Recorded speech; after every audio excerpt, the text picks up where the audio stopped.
Alright, today guys, I'm talking about the protocol of changing strings, breaking strings, and navigating that with the client in the home. First of all, always if you're going to do a pitch raise on a piano, let the client know up front that this could break strings. Let them know it's been a long time, it's 40 cents flat. As I pull this up, these strings could break, and they are XY number per string. In our case, $85 minimum per string, up to 125 if you're doing a wound string and special ordering strings. So you can say it could be, $85 to $100 per string to replace them. So if I break 5 strings, that could be, $300, $400, $500. And I always let people know that up front before I'm starting a pitch raise.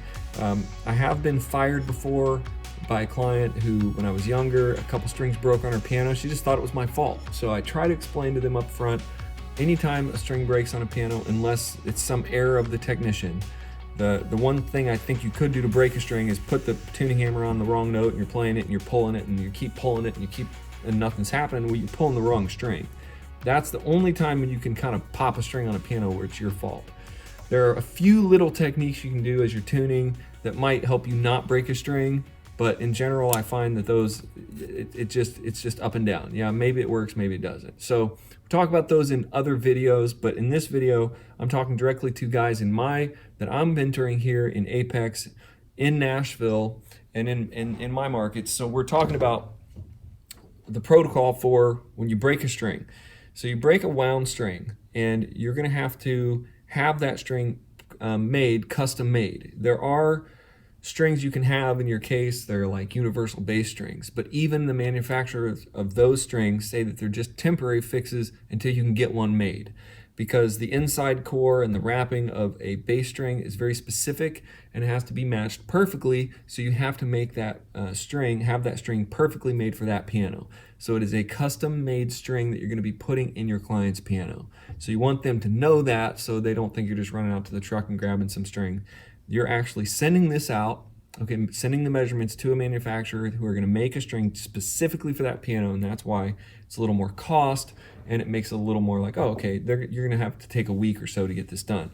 So you take the string, you're going to measure the string, you're going to send me an email, I need this string for this piano, you're going to send me the measurements that I measure that you get, and you usually measure the inside core, you measure the winding, and you measure the distance from the loop to the winding. And I'll show you that in another video, but those are the 3 things you have to measure: the loop to the winding, the length of the winding, the inside core, and the outside wrapping. There's 4. So the 4 measurements that they need to make the string.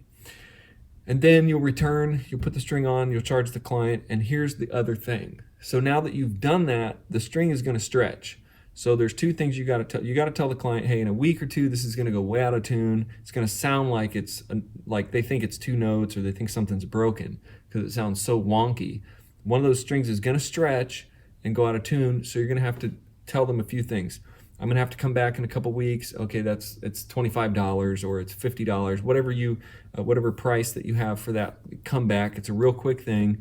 Or you're going to have to take a mute and stick it in between the 2 strings, muting out the string that you just put on, so that as it stretches, they don't hear it. It'll just be muted until you come back in 3 months or 6 months or a year for your next tuning. So you're going to want to tell them, I can mute this off now, and then you won't hear it until my next tuning. Or, hey, it's going to be $35 when I'm in the area in a couple weeks. I'll stop back and I'll pull this up. Or sometimes I just tell people, call me if you notice this sounds funny. Once you notice it sounds really bad, give me a call. It's gonna stretch, and then I'll come back, because they may wait 3 or 4 months and call you and say, yeah, this sounds really funny. They might not be playing that low note, whatever. So you're gonna have to navigate with the client. With the customer service issue is when this stretches, I'm gonna have to come back. And usually if they're in our area, I'll do it. I will usually do it for $25 or $35. I'll just come back real quick. It takes 2 minutes literally. And so you just try to schedule it in your day where you're not driving an hour out to do just that one thing.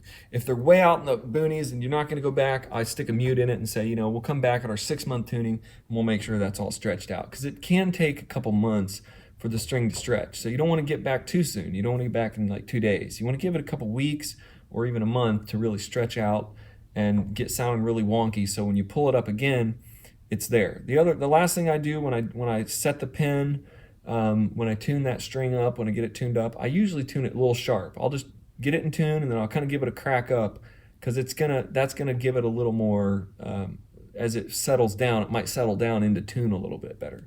Okay, and that's what you do with the string. So you want to make sure you protect your reputation up front. Hey, strings break all the time. It's not a big deal. It's nothing that we do. Strings are just, they get old, they break. They can, even new strings break on pianos. So they're under a lot of pressure. It's not anything that we're doing. But if they do break, we can take care of it. Now, if you're a complete beginner and you're in another state, you're in Florida and you're in our Patreon and you're learning how to tune and you've got some good skills and you're out in the field tuning, and you break a string, you got to learn to do this stuff in the shop or in training. You don't want to try to be training on a piano that's your client. So what I would say to do is get some friends in your local area who know, even just one guy who he's a good tuner, he's reputable. Call him and say, hey, if I had any broken strings or if I have any problems as I'm tuning, would you mind to take those and repair those? I would always tell my clients, me and my team can take care of anything, and I always had a couple of really strong mentors that I could really lean on. And if something happened, I would say, like, I'm not sure what's going on with this. Let me call my mentor. He's been doing this for 30 years. He'll be able to tell us. Or if you're in our Patreon, you could always say, hey, let me email my mentor, find out what's going on with this piano. You get information before you start spouting off to the client what's going on. If you don't know, you just say, I'm not, you don't say, I don't know, I don't figure this out, good luck. You say, I'm not really sure, I haven't seen this before, but I know that my mentors have seen this, so I'm going to email this to them. This is very puzzling. It's just a weird kind of a situation. I've seen a lot of pianos, but this is just something I haven't seen before, or I do a lot of tuning, but I don't do string changes, so I'm going to call XYZ guy. He's going to come in and he can change your string for you. No problem. He'll take care of it. In our local market, obviously, you'd say, hey, I don't do the string changes. Eric does the string changes, so I'm going to call and have him come in, and even you can book an appointment right there for me to come back and change the string for him.